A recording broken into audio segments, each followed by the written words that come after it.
Tell us about the humorous McCraven Yeah. story. The agreement ahead of time was that, hey, we are, 90 something percent certain that this is Geronimo, means that we've gotten our man. But the president and everyone had agreed beforehand that when Admiral McCraven would be kind of the verifier before we went in, certainly before we made a decision that it was going to be announced.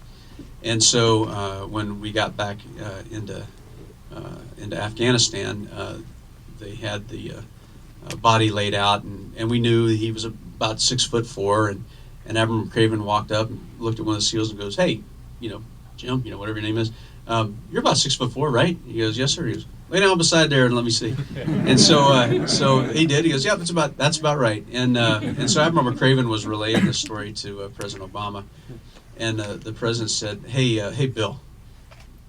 I can spend X amount of millions of dollars for them on these helicopters. Surely you could have afforded a tape measure to measure the guy." And so the president actually presented Admiral McCraven with a plaque with a tape measure from Target or wherever that was posted on there, and gave it to him as a gift.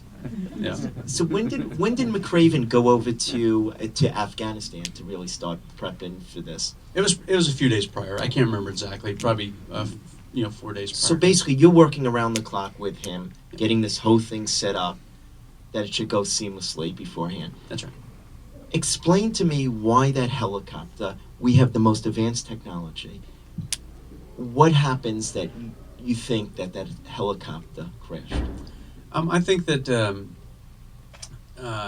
we misjudged some temperature aspects of the mission, and that we had a plan that was using obviously new technology that hadn't been used, and we got ourselves in a situation, especially with those buildings, that we got ourselves into a challenge with power, helicopter power, and that that's essentially what happened. But when you say temperature issue, Yeah. What does that mean?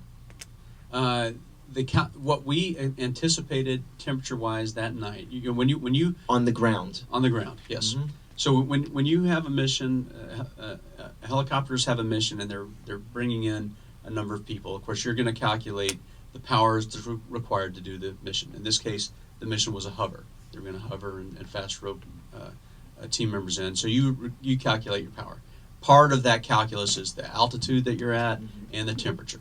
Of course, the altitude is not going to change. You know what elevation of the site's going to be, but we miscalculated on the temperature. And I personally think we didn't account for the phenomenon that we encountered when we were trying to hover between buildings.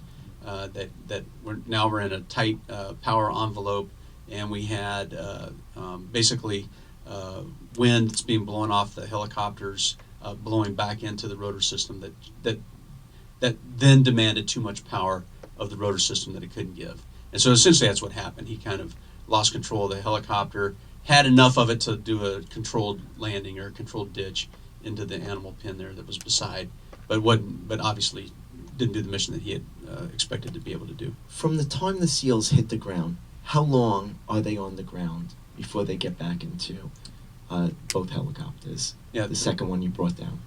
Yeah, the planned engagement on the ground was to be 30 minutes, and even with the challenge that we had, respective to that helicopter, we were off the ground in 37 minutes. So, is that for you? Is that margin error okay, or that's too much of a margin error? Well, what we found was we had a lot of material that could be exploited, and the guys on the ground, of course, it's like a dog with a bone. They were wanting to gather as much as they can gather, Mm-hmm. and finally Admiral McCraven said, "I don't care how much more you got, whatever you got, pack it up, you're going." Mm-hmm. And so that, frankly, was probably more of the delay than having to deal with this contingency, because we brought in the other helicopters immediately.